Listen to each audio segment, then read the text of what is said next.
ఒకవైపు దేశవ్యాప్తంగా కోర్టుల్లో కోట్ల కొద్ది కేసులు పెండింగ్లో ఉన్నాయి. ఇంకోవైపు చూస్తే ఒక సామాన్య పౌరుడు రాసిన సాధారణ పోస్ట్ కార్డ్ను కూడా ఒక రాజ్యాంగపరమైన కేసుగా మార్చగల అద్భుతమైన శక్తి మన కోర్టులకుంది. అవును, నిజంగానే అదొక చాలా పవర్ఫుల్ విషయం అండి. కరెక్ట్. పైకి చూస్తే ఎంతో గందరగోళంగా నత్తనడకన సాగుతున్నట్లు కనిపించే మన భారతీయ న్యాయ వ్యవస్థ అసలు లోపల ఎంత పకడ్బందీగా పనిచేస్తుందో ఇవాల్టి మన లోతైన విశ్లేషణలో డీకోడ్ చేద్దాం. నమస్కారమండి, ఈనాటి విశ్లేషణకు స్వాగతం. నమస్కారమండి. ముఖ్యంగా ఈరోజు ఏంటంటే ఉస్మానియా యూనివర్సిటీ ఎల్ఎల్బి 3 ఏళ్ల డిగ్రీ సిలబస్లోని కాన్స్టిట్యూషనల్ లా 2 యూనిట్ 2ని బేస్ చేసుకుని మనం ఒక న్యాయశాస్త్ర ప్రొఫెసర్ కోణంలో ఈ అంశాలను పరిశీలించబోతున్నాం. అంటే కేవలం ఆర్టికల్స్ చదవడంలాగా కాకుండా ఆ చట్టాలెందుకు పుట్టాయి, ప్రాక్టికల్గా ఎలా పనిచేస్తాయి అనేది చూద్దామంటారా? కోర్టు అలాగే హైకోర్టుల నిర్మాణం, వాళ్ల నియామకాలు, అధికారాలు మరియు కింది స్థాయి కోర్టులు ఇవన్నీ కాగితాల మీద చట్టాలుగా కాకుండా రియల్ లైఫ్లో ఎలా వర్కౌట్ అవుతాయో ఒక క్లారిటీ తెచ్చుకుందాం. తప్పకుండా. న్యాయ వ్యవస్థ అంటే కేవలం పెద్ద కోర్టు భవనాలు, నల్ల కోట్లు వేసుకున్న లాయర్లు మాత్రమే కాదు గదా. అది మన ప్రజాస్వామ్యానికి, సామాన్యుడి స్వేచ్ఛకు ఒక ఊపిరిలాంటిది. రైట్. ముందుగా దేశ అత్యున్నత న్యాయస్థానం అంటే సుప్రీంకోర్టు గురించి మొదలుపెడదాం. ఆర్టికల్ 124 ప్రకారం ఈ కోర్టు ఏర్పాటు గురించి రాజ్యాంగంలో రాశారు కదా. అసలు దీని నిర్మాణం మొదట్లో ఎలా ఉండేది అంటారు? రాజ్యాంగం అమల్లోకొచ్చిన కొత్తలో చూసుకుంటే ఆర్టికల్ 124 ప్రకారం సుప్రీంకోర్టులో కేవలం ఒక ప్రధాన న్యాయమూర్తి అంటే చీఫ్ జస్టిస్ ఆఫ్ ఇండియాతో పాటు 7 ఇతర న్యాయమూర్తులు మాత్రమే ఉండేవారు. ఓన్లీ 7? అంటే అప్పట్లో జనాభా తక్కువ కదా, దానికి తగ్గట్టే కేసుల సంఖ్య కూడా తక్కువే ఉండుంటుంది. అవునండి, కానీ కాలానుగుణంగా పరిస్థితులు మారాయి కదా. కేసుల భారం విపరీతంగా పెరగడంతో పార్లమెంటుకున్న పవర్స్ని ఉపయోగించి చట్టాల ద్వారా ఈ సంఖ్యను క్రమంగా పెంచుతూ వచ్చారు. ఓహో, అంటే ఇప్పుడు ఎంతమంది ఉన్నారు? ప్రస్తుతమైతే మనకు ఒక ప్రధాన న్యాయమూర్తితో పాటు 33 మంది ఇతర న్యాయమూర్తులు ఉండే అవకాశం ఉంది. ఈ న్యాయమూర్తులను భారత రాష్ట్రపతి నియమిస్తారు. రాష్ట్రపతి నియామకం చేస్తారు. సరే, మరి దీనికి ఏవైనా అర్హతల్లాంటివి ఖచ్చితంగా ఉంటాయా? ఖచ్చితంగా ఉంటాయి. వారు తప్పనిసరిగా భారత పౌరులై ఉండాలి. అలాగే ఏదైనా హైకోర్టులో కనీసం 5 ఏళ్లపాటు జడ్జిగా పనిచేసుండాలి, లేదా 10 ఏళ్లపాటు హైకోర్టులో లాయర్గా అనుభవం ఉండాలి. ఇది కామన్గా తెలిసిన విషయమే అనుకోండి. కానీ ఇవి కాకుండా మరో ఆసక్తికరమైన అర్హత కూడా ఉంది. రాష్ట్రపతి దృష్టిలో వారొక ప్రముఖ న్యాయ నిపుణుడై ఉన్నా కూడా, అంటే డిస్టింగ్విష్డ్ జ్యూరిస్ట్ అంటారు ఇంగ్లీష్లో, అలా ఉన్నా కూడా వారిని సుప్రీంకోర్టు న్యాయమూర్తిగా నియమించవచ్చు. అబ్బా, ఇదొకటుందా? మరి పదవీ విరమణ వయస్సు ఎంతుంటుంది? వీరికి పదవీ విరమణ వయస్సు వచ్చేసి 65 సంవత్సరాలండి. రైట్. ఇక్కడే నాకొక పెద్ద డౌటొస్తుంది. నియామకం రాష్ట్రపతి చేస్తారు అని చట్టం చెబుతోంది కదా. రాష్ట్రపతి అంటే పరోక్షంగా కేంద్ర ప్రభుత్వం లేదా ఎగ్జిక్యూటివ్ తీసుకునే నిర్ణయమే అవుతుంది. అవునండి, టెక్నికల్గా చూస్తే ప్రభుత్వ నిర్ణయమే అది. మరి ప్రభుత్వం తమకు నచ్చిన వాళ్లను లేదా తమకు అనుకూలంగా తీర్పులిచ్చే వ్యక్తులను జడ్జీలుగా నియమించేస్తే అసలు ఆ న్యాయ వ్యవస్థకు నిష్పాక్షికత ఎక్కడుంటుందంటారు? చాలా లాజికల్ ప్రశ్న అడిగారు. అంటే దీన్ని ఒక పెద్ద కార్పొరేట్ కంపెనీతో పోలిస్తే మెజారిటీ వాటా ఉన్న ప్రభుత్వం తమ వాళ్లనే బోర్డ్ ఆఫ్ డైరెక్టర్లుగా కూర్చోబెట్టినట్లు అవుతుంది కదా. ఇది కొంచెం ప్రమాదకరం కాదా? కరెక్టే. సరిగ్గా ఈ భయం నుండే కొలీజియం అనే వ్యవస్థ పుట్టుకొచ్చింది. మీరు ఆర్టికల్ 124ని జాగ్రత్తగా గమనిస్తే అందులో రాష్ట్రపతి సుప్రీంకోర్టు మరియు హైకోర్టుల న్యాయమూర్తులను సంప్రదించిన తర్వాత, అంటే ఆఫ్టర్ కన్సల్టేషన్, నియామకాలు చేస్తారు అని ఉంటుంది. ఓకే, ఈ సంప్రదింపులు అనే పదం వల్లే మార్పొచ్చిందా? అవును. 1970 దశకంలో ఈ కన్సల్టేషన్ అనే పదం చుట్టూ చాలా పెద్ద రాజకీయ, న్యాయపరమైన యుద్ధమే జరిగిందనుకోండి. అంటే అప్పట్లో ప్రభుత్వం ఎలా వ్యవహరించేది? అప్పట్లో ఎగ్జిక్యూటివ్ సీనియర్ న్యాయమూర్తులను పక్కనబెట్టి ప్రభుత్వానికి అనుకూలంగా ఉండేవారిని ప్రధాన న్యాయమూర్తులుగా నియమించిన సందర్భాలు మనం చూశాము. అరెరే, ఇది న్యాయ వ్యవస్థ స్వతంత్రతకు పెద్ద ముప్పు కదా. అక్షరాలా ప్రభుత్వ జోక్యం పెరిగిపోయిందన్నమాట. మరి దానికి సుప్రీంకోర్టు ఎలా చెక్ పెట్టింది? రాజ్యాంగంలో అయితే ఈ కొలీజియం అనే పదం ఎక్కడా చదివినట్లు నాకు గుర్తులేదు. మీరు చెప్పింది పచ్చినిజం. రాజ్యాంగంలో ఆ పదం ఎక్కడా లేదు. కానీ సుప్రీంకోర్టు సెకండ్ జడ్జెస్ కేస్ మరియు థర్డ్ జడ్జెస్ కేసు లాంటి కొన్ని చారిత్రాత్మక తీర్పుల ద్వారా ఈ కొలీజియం వ్యవస్థను స్వయంగా సృష్టించుకుంది. వావ్! అంటే తమను తాము కాపాడుకోవడానికి ఈ రూల్ తెచ్చారన్నమాట. అవును. ఆ తీర్పుల్లో సుప్రీంకోర్టు ఏమని చెప్పిందంటే, రాజ్యాంగంలో ఉన్న ఈ కన్సల్టేషన్ అంటే కేవలం ప్రభుత్వం న్యాయమూర్తుల అభిప్రాయం అడగడం కాదు, అది కంకరెన్స్ అంటే ఏకాభిప్రాయం అని స్పష్టం చేసింది. దీన్నే పార్టిసిపేటరీ కన్సల్టేటివ్ ప్రాసెస్ అంటారు. అంటే ఈ కొలీజియం ఎలా పనిచేస్తుంది?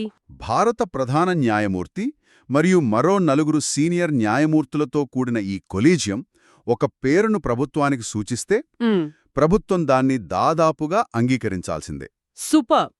దీనివల్ల రాజకీయ నాయకులు నేరుగా న్యాయమూర్తులను నియమించే అవకాశం పోయిందనమాట. ఆ ప్రభుత్వం చేతుల్లోంచి నియామక ప్రక్రియను లాక్కోవడం నిజంగా ఒక మాస్టర్ స్ట్రోక్ అని చెప్పాలి. సరే, నియామకాల గురించి క్లారిటీ వచ్చింది. అవును. ఇప్పుడు పవర్స్ గురించి చూద్దాం. రైట్. ఇప్పుడు సుప్రీంకోర్టు అధికారాల గురించి మాట్లాడదాం. ఆర్టికల్ 131 కింద ఒరిజినల్ జ్యూరిస్డిక్షన్ ఉంది కదా, అంటే ఈ కేసులను సుప్రీంకోర్టు మాత్రమే వింటుంది అని అర్థమా? ఎగ్జాక్ట్లీ. భారత సమాఖ్య వ్యవస్థలో కేంద్రానికి రాష్ట్రాలకు మధ్య ఎప్పుడూ ఏదో ఒక వివాదం వస్తూనే ఉంటుంది కదా. అవును. నదీ జలాల పంపిణీ కావచ్చు, లేదా కేంద్రం తెచ్చిన చట్టాన్ని రాష్ట్రాలు వ్యతిరేకించడం కావచ్చు. కరెక్ట్.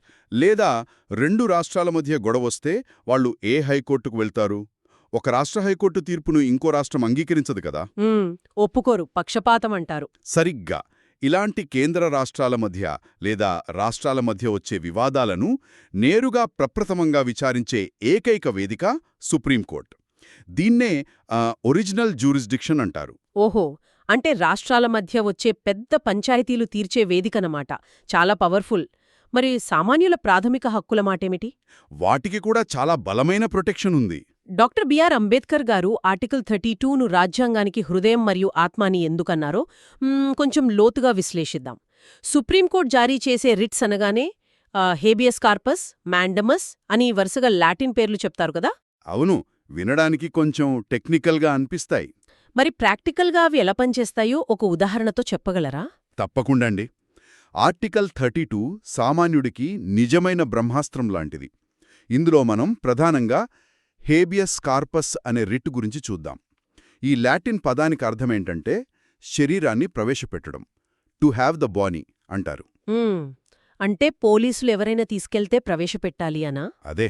ఉదాహరణకు ఒక పౌరుడిని పోలీసులు అర్ధరాత్రి ఎటువంటి అరెస్ట్ వారెంట్ లేకుండా తీసుకువెళ్లారనుకుందాం. అతనెక్కడున్నాడో, ఏమయ్యాడో ఎవరికి తెలీదు. అప్పుడు ఆ వ్యక్తి తరపున ఎవరైనా సరే నేరుగా సుప్రీంకోర్టును ఆశ్రయించి ఈ హేబియస్ కార్పస్ పిటిషన్ వేయవచ్చు. అప్పుడు సుప్రీంకోర్టు ఏం చేస్తుంది? వెంటనే కోర్టు ఆ పోలీస్ అధికారులకు ఒక కఠినమైన ఆదేశం జారీ చేస్తుంది. ఆ వ్యక్తిని 24 గంటల్లోగా కోర్టు ముందు ప్రవేశపెట్టండి, అతని అరెస్టుకు చట్టబద్ధమైన కారణం చూపించండి అని. కారణం లేకపోతే వదిలేయాల్సిందే కదా. వదిలేయాల్సిందే. ప్రభుత్వానికున్న పోలీస్ బలం ముందు ఒక సామాన్యుడి ప్రాణాన్ని, స్వేచ్ఛను కాపాడే అత్యంత శక్తివంతమైన సాధనం. ఇది అద్భుతం. మరి మాండమస్ అంటే ఏమిటి? అది ఎలా పనిచేస్తుంది? మాండమస్ అంటే మేము ఆదేశిస్తున్నాము అనే అర్థమండి. ఒక ప్రభుత్వ అధికారి లేదా ఒక సంస్థ చట్టపరంగా తాను చెయ్యాల్సిన విధిని నిర్వర్తించకపోతే ఆ పని చెయ్యమని కోర్టు నేరుగా ఆదేశిస్తుంది. ఒక్క నిమిషమండి, ఇక్కడే నాకు ప్రాక్టికల్ డౌటొస్తుంది. ప్రాథమిక హక్కుల రక్షణ పేరిట అధికారులు చేయాల్సిన పనులను కూడా కోర్టులే ఇలా మాండమస్ ద్వారా ఆదేశిస్తూ కూర్చుంటే రేపు పొద్దున ప్రభుత్వ యంత్రాంగం స్తంభించిపోదా? నిజమే. అధికారులు తీసుకునే ప్రతి చిన్న నిర్ణయాన్ని కోర్టుకు లాగితే అసలు పరిపాలన ఎలా సాగుతుంది? మీరడిగింది చాలా వ్యాలిడ్ పాయింట్ అండి. అందుకే కోర్టులు కూడా ఈ అస్త్రాన్ని చాలా జాగ్రత్తగా అత్యవసర సమయాల్లోనే ప్రయోగిస్తాయి. ఓహో, ప్రతిదానికి వాడరా దీన్ని? లేదు. మాండమస్ అనేది ప్రతి చిన్న విషయానికి వాడరు. ఎక్కడైతే చట్టపరంగా ఒక అధికారి ఒక పని చేయాల్సిన ఖచ్చితమైన బాధ్యత ఉండి దాన్ని కావాలనే నిర్లక్ష్యం చేయడం వల్ల పౌరుల హక్కులు తీవ్రంగా దెబ్బతింటాయో అక్కడ మాత్రమే దీన్ని వాడుతారు.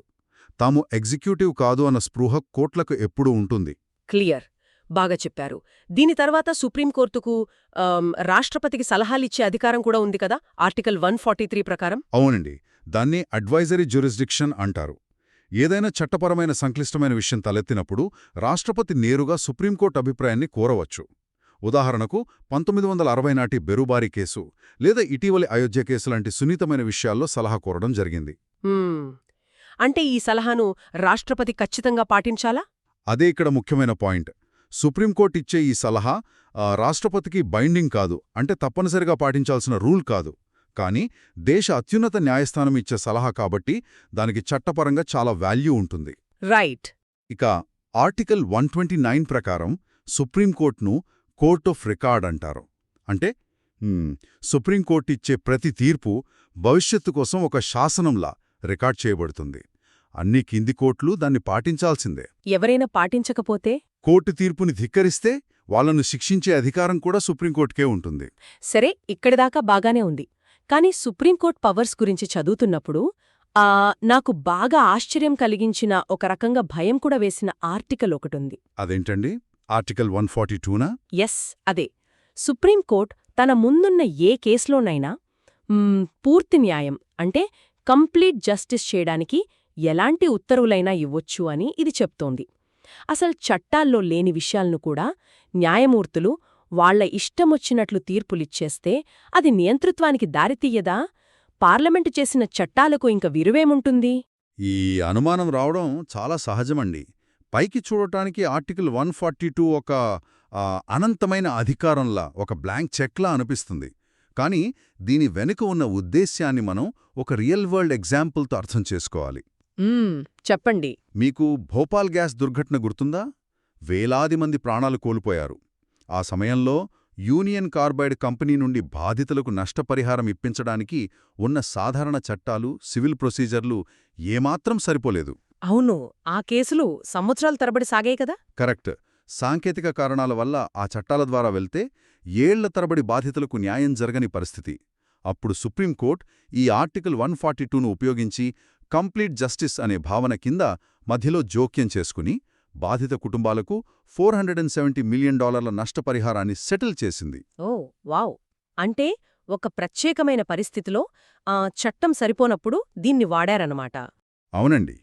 అయోధ్య కేసులాంటి దశాబ్దాల తరబడి నలుగుతున్న వివాదాల్లో కూడా తుది పరిష్కారం చూపించడానికి ఈ ఆర్టికల్ ఉపయోగపడింది.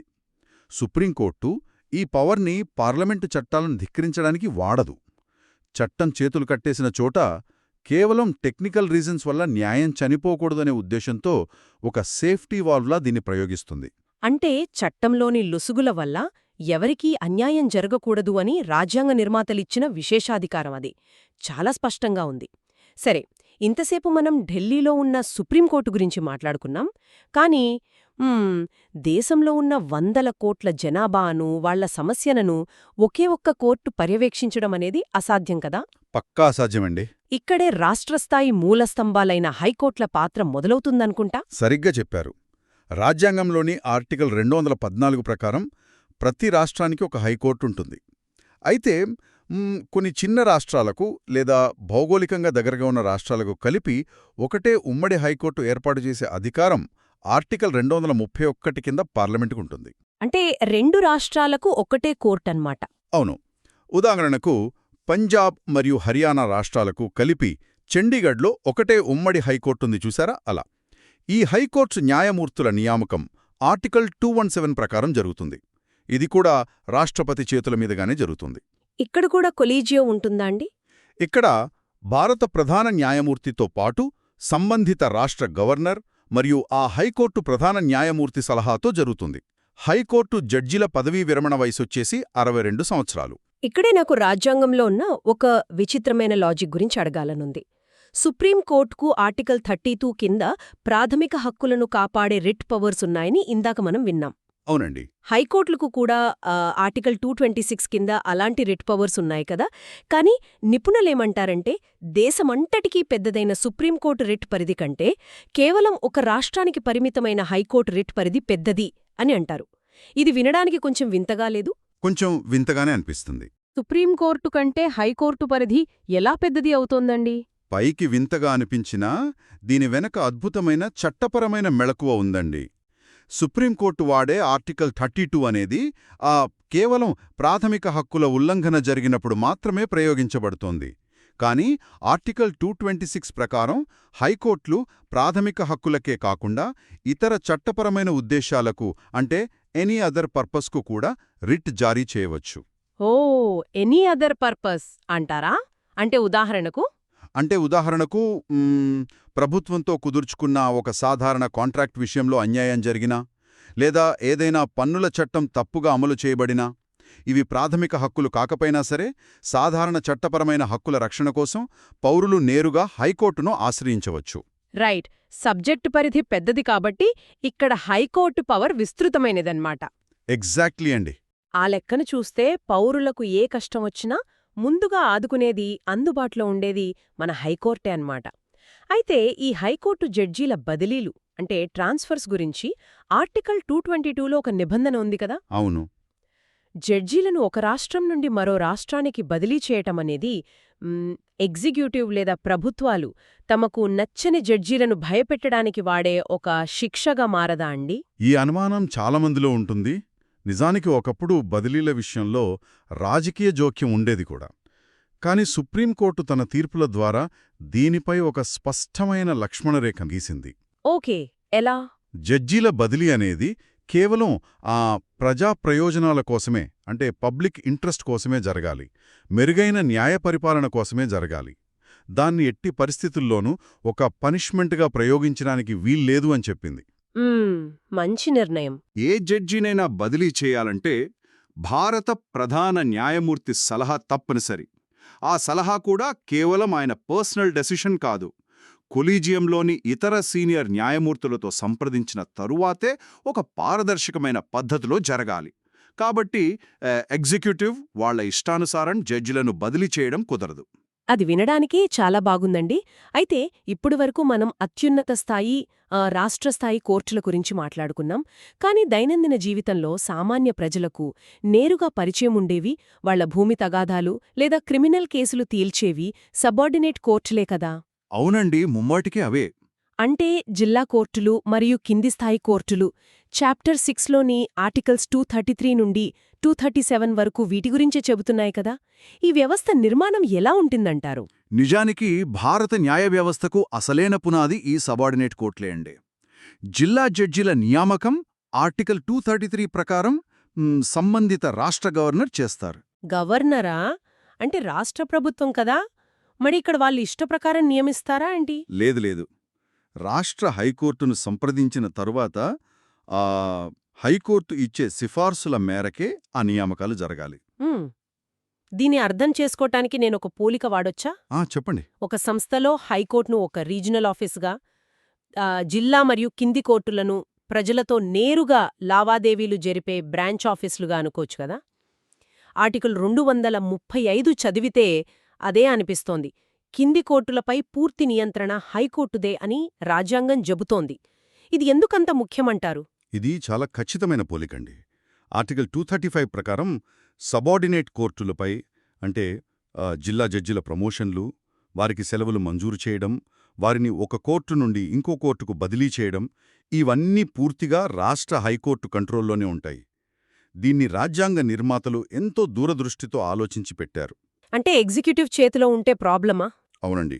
ఒకవేళ ఈ జిల్లా జడ్జీల బదిలీలు, ప్రమోషన్లు నేరుగా రాష్ట్ర ప్రభుత్వాల చేతిలో, అంటే స్థానిక రాజకీయ నాయకుల చేతిలో ఉంటే ఏమవుతుందో ఊహించండి ఒకసారి. ఖచ్చితంగా స్థానిక ఎమ్మెల్యేలు, మంత్రులు వాళ్లపై విపరీతమైన ఒత్తిడి తెస్తారు. మా వాడికి బెయిలివ్వు, లేకపోతే నిన్న మారుమూల ప్రాంతానికి బదిలీ చేస్తాను, లేదా నీ ప్రమోషన్ ఆపేస్తాను అని బెదిరించే ప్రమాదం 100% ఉంది. అక్షరాలదే జరుగుతుంది. అందుకే ఆ నియంత్రణ బాధ్యతను కార్యనిర్వాహక వర్గం చేతిలో కాకుండా హైకోర్టుకు అప్పగించారు. దీనివల్ల కింది స్థాయి న్యాయమూర్తులు ఎలాంటి భయం లేకుండా, స్థానిక రాజకీయ ఒత్తిళ్లకు తలొగ్గకుండా నిష్పాక్షికంగా తీర్పులివ్వగలుగుతారు. వారు జవాబుదారీగా ఉండాల్సింది కేవలం చట్టానికి మరియు వారి పైనున్న హైకోర్టుకు మాత్రమే. నిజంగా ఈ రాజ్యాంగ రూపకల్పన వెనుకున్న దూరదృష్టిని మనం మెచ్చుకొని తీరాలి. ఇక ఇవాల్టి విశ్లేషణలో చివరగా అత్యంత కీలకమైన అంశానికొచ్చాం. న్యాయ వ్యవస్థ స్వతంత్రత అంటే ఇండిపెండెన్స్ ఆఫ్ జ్యుడిషియరీ మరియు జవాబుదారీతనం అంటే జ్యుడిషియల్ అకౌంటబిలిటీ. చాలా ఇంపార్టెంట్ టాపిక్ ఇది. ఆర్టికల్ 50 ప్రకారం ప్రభుత్వ అధికారుల నుండి అంటే ఎగ్జిక్యూటివ్ నుండి జ్యుడీషియరీని పూర్తిగా వేరుచేశారు. స్వతంత్రతను కాపాడటానికి రాజ్యాంగంలో ఎలాంటి రక్షణలున్నాయంటారు? చాలా కఠినమైన రక్షణలున్నాయండి. ఉదాహరణకు, ఒక సుప్రీంకోర్టు లేదా హైకోర్టు జడ్జిని పదవి నుండి తొలగించాలంటే ఆర్టికల్ 124 క్లాస్ 4 ప్రకారం పార్లమెంట్లో కఠినమైన మహాభియోగ తీర్మానం అంటే ఇంపీచ్మెంట్ ప్రవేశపెట్టాలి. అది అంత తేలిక జరగదు కదా? అవును, ఉభయ సభల్లో 3/2 మెజారిటీతో అది నెగ్గాలి. ఇది చాలా సంక్లిష్టమైన, దాదాపు అసాధ్యమైన ప్రక్రియ. అలాగే వాళ్ళ జీతాలు కన్సాలిడేటెడ్ ఫండ్ ఆఫ్ ఇండియా నుండి నేరుగా చెల్లిస్తారు. పార్లమెంట్ ఓటింగ్ ద్వారా దాన్ని తగ్గించలేరు. జీతాలు కూడా టచ్ చేయలేరన్నమాట. అంతేకాదు, రిటైర్ అయ్యాక సుప్రీంకోర్టు జడ్జీలు దేశంలో ఏ కోర్టులోనూ ప్రాక్టీస్ చేయకూడదు. ఇవన్నీ వారు నిర్భయంగా పనిచేయడానికి ఇచ్చిన రక్షణలు. ఇవన్నీ జడ్జీల స్వతంత్రతను కాపాడే విషయాలు బాగానే ఉన్నాయి. కానీ ఇదే స్వతంత్రతను ఉపయోగించి సామాన్యుడికి న్యాయాన్ని చేరువ చేసిన అద్భుతమైన విధానమొకటుంది అంటారు కదా, అదే పబ్లిక్ ఇంట్రెస్ట్ లిటిగేషన్ లేదా పిఐఎల్. దీన్ని భారతీయ న్యాయ వ్యవస్థలో ఒక విప్లవం అనొచ్చా? నిస్సందేహంగా అది ఒక విప్లవమే అండి. సాధారణ చట్టాల ప్రకారం లోకస్ స్టాండీ అనే కఠినమైన నియమం ఒకటుంటుంది. అంటే ఎవరికైతే అన్యాయం జరిగిందో వారే కోర్టుకు వెళ్లాలా? కరెక్ట్. ఎవరైతే బాధితుడో వారే స్వయంగా కోర్టు గడప తొక్కాలి. కాని 1970ల చివర్లో హుసేనారా ఖాతూన్ అనే చారిత్రాత్మక కేసు ద్వారా ఈ నియమాన్ని సుప్రీంకోర్టు పక్కన పెట్టింది. ఆ కేసు బ్యాక్గ్రౌండ్ ఏంటంటే, బీహార్ జైళ్లలో వేలాది మంది పేదలు విచారణ ఖైదీలుగా అంటే అండర్ ట్రయల్స్గా ఏళ్ల తరబడి మగ్గిపోతున్నారు. అంటే వాళ్లకి ఇంకా శిక్ష పడలేదా? పడలేదు. కాని ఆశ్చర్యమేంటంటే వాళ్లు చేసిన నేరానికి పడే గరిష్ట శిక్ష కంటే ఎక్కువ కాలం జైల్లోనే ఉండిపోయారు. వాళ్లకు కోర్టుకు వెళ్లే స్తోమత లేదు. ఈ దయనీయ పరిస్థితిపై ఒక వార్తాపత్రికలో వచ్చిన కథనం ఆధారంగా సుప్రీంకోర్టు ఆ కథనాన్నే ఒక రిట్ పిటిషన్గా స్వీకరించింది. అబ్బా, పత్రికలో వచ్చిన వార్తను బట్టి కేసు తీసుకున్నారా? అవునండి. సమాజం పట్ల బాధ్యత ఉన్న ఎవరైనా సరే ఆ అభాగ్యుల తరపున కోర్టును ఆశ్రయించవచ్చని తీర్పునిచ్చింది. ఈ ఒక్క తీర్పుతో దాదాపు 40,000 మంది విచారణ ఖైదీలకు స్వేచ్ఛ లభించింది. న్యాయ వ్యవస్థ స్వేచ్ఛకు ఇంతకంటే ఉదాత్తమైన ఉదాహరణ మరొకటి ఉండదు. అది నిజంగా ఆశ్చర్యపరిచే విషయమండి. ఒక పేపర్ కటింగ్తో 1000 మందికి విముక్తి కలిగించడం అంటే మామూలు విషయం కాదు. అయితే ఇక్కడే నా మనసులో ఎప్పట్నుంచో తొలుస్తున్న ఒక అసౌకర్యమైన ప్రశ్న అడగాలి అనుకుంటున్నాను. అడగండి, పర్వాలేదు. Who watches the watchers? అంటే న్యాయ వ్యవస్థకు ఇంత స్వతంత్రత ఇచ్చారు రాజకీయ నాయకులు. వారిని టచ్ చేయలేరు, వాళ్ల జీతాలు ఆపలేరు. మరి ఆ న్యాయమూర్తులు కూడా మనుషులే కదా? వాళ్లు తప్పు చేస్తే నిలదీసేదెవరు? వాళ్లను దారిలో పెట్టే జవాబుదారీతనం అంటే ఈ అకౌంటబిలిటీని ఎలా నిర్ధారిస్తారు? ఇది ప్రతి ప్రజాస్వామ్యవాది అడగాల్సిన అతి ముఖ్యమైన ప్రశ్నండి. స్వతంత్రత అనగానే ఎవరికీ జవాబుదారీ కాకుండా చట్టానికి అతీతంగా ఇష్టారాజ్యంగా వ్యవహరించడం ఎంత మాత్రం కాదు. రాజ్యాంగం ఈ బ్యాలెన్స్ను చాలా జాగ్రత్తగా రూపొందించింది. ఎలా అంటారు? మొదటిది ఆ అత్యంత పారదర్శకమైన అప్పీల్ వ్యవస్థ. సబార్డినేట్ కోర్టు తీర్పు తప్పు అనిపిస్తే హైకోర్టుకు, అక్కడ పొరపాటు జరిగితే సుప్రీంకోర్టుకు వెళ్లే అవకాశం చట్టం కల్పిస్తుంది. రైట్. మరి దేశ అత్యున్నత న్యాయస్థానం సుప్రీంకోర్టు దగ్గరే తప్పు జరిగితే దానికి ఆర్టికల్ 137 కింద రివ్యూ జ్యూరిస్డిక్షన్ ఉంది. అంటే తామిచ్చిన తీర్పులో ఏదైనా స్పష్టమైన పొరపాటు దొర్లిందని గుర్తిస్తే తమ తీర్పును తామే సమీక్షించుకుని సరిదిద్దుకునే గొప్ప అవకాశం సుప్రీంకోర్టుకుంది. దానికి తోడు క్యూరేటివ్ పిటిషన్ల ద్వారా కూడా అన్యాయాన్ని సరిదిద్దవచ్చు. ఓకే, అలా సిస్టమ్ని సెట్ చేశారన్నమాట. అంతేకాదు, ఇక వ్యక్తిగతంగా న్యాయమూర్తులు ఏవైనా తీవ్రమైన అవినీతికి లేదా అక్రమాలకు పాల్పడితే వారిని అభిశంసన అంటే ఇందాక మనం మాట్లాడుకునే ఇంపీచ్మెంట్ ద్వారా తొలగించే అధికారం ప్రజాప్రతినిధులైన పార్లమెంటుకు ఉండనే ఉంది కదా. ఈ విధంగా స్వేచ్ఛను, జవాబుదారీతనాన్ని ఒకే నాణ్యానికున్న 2 ముఖాల్లా రాజ్యాంగం నిలబెట్టిందండి. వావ్, నిజంగా ఈనాటి విశ్లేషణ ఒక అద్భుతమైన ప్రయాణంలా సాగింది. ఢిల్లీలో ఉండే అత్యున్నత సుప్రీంకోర్టు దగ్గర మొదలై రాష్ట్రాల హైకోర్టుల మీదుగా ప్రతి పల్లెను తాకే సబార్డినేట్ కోర్టుల వరకు ఈ న్యాయ వ్యవస్థ ఒకే గొలుసుకట్టుగా ఎలా అల్లుకునుందో ఇవాళ మనం విశ్లేషించాం. అవునండి. ఉస్మానియా యూనివర్సిటీ LLB విద్యార్థులకే కాకుండా దేశ చట్టాలు, హక్కుల గురించి తెలుసుకోవాలనుకునే ప్రతి పౌరుడికి ఇది ఒక బలమైన పునాదిలా ఉపయోగపడుతుంది అనడంలో ఎలాంటి సందేహం లేదు. ఖచ్చితంగా అండి. రాజ్యాంగం అనేది కేవలం లా కాలేజీల లైబ్రరీలలో ఉండే మందపాటి పుస్తకం కాదు. అది ప్రాణమున్న జీవి, కాలానుగుణంగా వస్తున్న మార్పులను స్వీకరిస్తూ పౌరుల స్వేచ్ఛను కాపాడే ఒక సజీవ ఆయుధం అని ఈనాటి విశ్లేషణ ద్వారా స్పష్టమవుతోంది. రైట్. ఇక ముగించే ముందు ఒక ఆలోచింపజేసే ప్రశ్నను మన శ్రోతల కోసం వదిలివెళదాం. స్వాతంత్ర్యం వచ్చినప్పటి నుండి కొలీజియం వ్యవస్థ, పిఐఎల్ లాంటి కొత్త పరిణామాలతో రాజ్యాంగం మరియు న్యాయస్థానాలు కాలానుగుణంగా తమను తాము ఎలా మార్చుకుంటూ వచ్చాయో ఇవాళ మనం చూశాము. అవును. అయితే భవిష్యత్తులో రాబోయే ఒక భారీ సవాలేంటంటే కృత్రిమ మేధస్సు, అంటే ఆర్టిఫిషియల్ ఇంటెలిజెన్స్. కోర్టుల్లో పేరుకుపోతున్న లక్షలాది కేసులను త్వరగా పరిష్కరించడానికి రేపటి రోజున ఏఐ టెక్నాలజీని న్యాయ వ్యవస్థలో ప్రవేశపెడితే ఏం జరుగుతుందంటారు? అబ్బో, అది చాలా ఆసక్తికరమైన అంశమండి. అదే కదా. ఆర్టికల్ 142 కింద పూర్తి న్యాయం చెయ్యాలంటే మానవ సహజమైన జాలి, సానుభూతి, విచక్షణ కావాలి. మరి కేవలం లాజిక్తో పనిచేసే రోబోలు ఆ భావనను ఎలా అన్వయించుకుంటాయి? కరెక్ట్. ఒకవేళ ఒక ఏఐ సిస్టమ్ తప్పు తీర్పిస్తే అప్పుడు ఎవరిమీద మహాభియోగ తీర్మానం ప్రవేశపెడతారు? న్యాయం అనేది ఒక మ్యాథ్స్ ఫార్ములా కాదు, అది మానవత్వం కదా. రాబోయే రోజుల్లో సాంకేతికతకు, చట్టానికి మధ్య జరగబోయే ఈ సంఘర్షణ ఎలాంటి మలుపులు తిరుగుతుందో వేచి చూడాల్సిందే. ఖచ్చితంగా. ఇది అందరూ ఆలోచించాల్సిన విషయమే. అవునండి. ఇదండి ఈనాటి మన లోతైన విశ్లేషణ. మరో ఆసక్తికరమైన అంశంతో మళ్ళీ కలుద్దాం. నమస్కారం. నమస్కారం.